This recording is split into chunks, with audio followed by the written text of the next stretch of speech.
ఈరోజు దేశంలో జరుగుతున్నటువంటి లోక్సభ ఎన్నికల్లో బీసీలు రాజకీయ విధి విధానాల మీద, రాజకీయ కార్యాచరణ మీద హైదరాబాద్లోని బీసీల రాజకీయ మేధోమదన సమావేశాన్ని, బీసీ సంక్షేమ సంఘం విశ్వస్థాయి సమావేశాన్ని రాష్ట్ర అధ్యక్షులు బైరి రవికృష్ణ గారు, వర్కింగ్ ప్రెసిడెంట్ కుల్కచర్ల శ్రీనివాస్ ముదిరాజ్ గారి అధ్యక్షతన, అదేవిధంగా బీసీ కుల సంఘాల జేఏసీ చైర్మన్ చిన్న శ్రీశైలం యాదవ్ గారి నేతృత్వంలో ఈ సమావేశాన్ని నిర్వహించడం జరిగింది.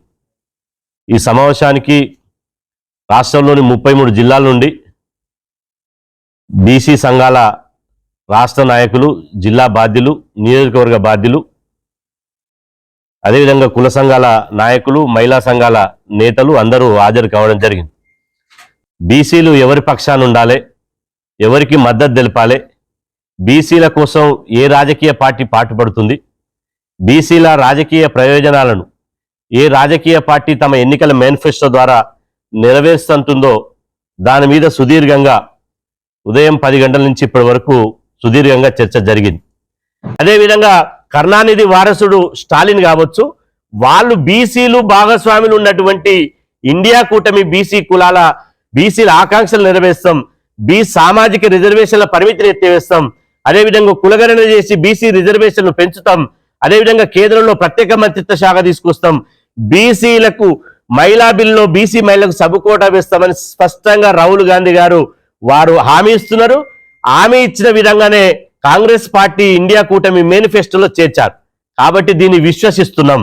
ఎందుకు విశ్వసిస్తున్నాము అంటే, కాంగ్రెస్ పార్టీ అధికారంలో ఉన్నటువంటి రాష్ట్రాల్లో వాళ్ళు కులగణన చేయడానికి ఇవాళ కంకణబద్దులై వాళ్ళు జీవోలు తీశారు, అసెంబ్లీలో తీర్మానం చేశారు, అదేవిధంగా క్యాబినెట్లో తీర్మానం చేసి 150 కోట్ల బడ్జెట్ ఇచ్చారు. అంతలోనే ఎన్నికల కోడ్ వచ్చింది. వాళ్ళు కాంగ్రెస్ పాలిత రాష్ట్రాల్లో కులగణన చేస్తున్నారు కాబట్టి మేము కాంగ్రెస్ను విశ్వసిస్తున్నాం. కాబట్టి ఇండియా కూటమికి, కాంగ్రెస్కు ఈ ఎన్నికల్లో, లోక్సభ ఎన్నికల్లో ఇవాళ సమస్త బీసీ సమాజం తరఫున మేము సంపూర్ణంగా మద్దతు తెలియజేస్తున్నామని చెప్పి సందర్భంగా తెలియజేస్తున్నాం. ఇవాళ ఏకగ్రీవంగా ఇవాళ ఇండియా కూటమి అధికారంలోకి వస్తేనే, కాంగ్రెస్ పార్టీ దేశంలో అధికారంలోకి వస్తేనే 70 కోట్ల మంది హక్కులు రక్షించబడతాయి. లేకపోతే ఇండియా కూటమి అధికారం రాకపోతే ఇవాళ కోట్లాది మంది రిజర్వేషన్ వర్గాల హక్కులు కాలరాస్తాయి. ఇవాళ మేము అంటున్నాం, ఒక చర్చ జరుగుతుంది. ఒకటే